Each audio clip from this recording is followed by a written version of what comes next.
সোনা সাহা ও প্রতীক সেনকে ঘিরে নতুন করে আলোচনা শুরু হয়েছে টলিপাড়ায়। সম্প্রতি প্রতীক সেনের সোশ্যাল মিডিয়ায় একটি ছবি নজর কেড়েছে, যেখানে দেখা যাচ্ছে সোনার হাতে ফুলের তোড়া ও একটি অ্যাওয়ার্ড তুলে দিচ্ছেন প্রতীক। ছবিটি প্রকাশ্যে আসতেই ভক্তদের মধ্যে বাড়ে আগ্রহ।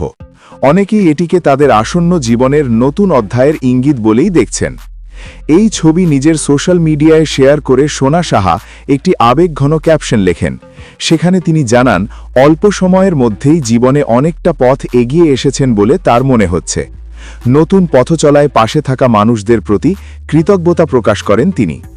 বিশেষ করে প্রতীক সেনের সহযোগিতা ও উৎসাহের কথা আলাদা করে উল্লেখ করেন সোনা। অন্যদিকে একটি অনুষ্ঠানের মঞ্চে দাঁড়িয়ে প্রতীক সেনও সোনাকে নিয়ে কথা বলেন। তিনি জানান, জীবনের প্রতিদিনের লড়াইয়ে এখন তার পাশে রয়েছেন সোনা সাহা।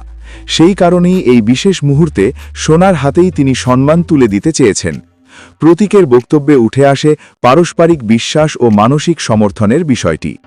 এই সব ঘটনার পর থেকেই টলিপাড়ায় আলোচনা শুরু হয়েছে, সোনা সাহা ও প্রতীক সেনের বিয়ে কি খুব কাছেই?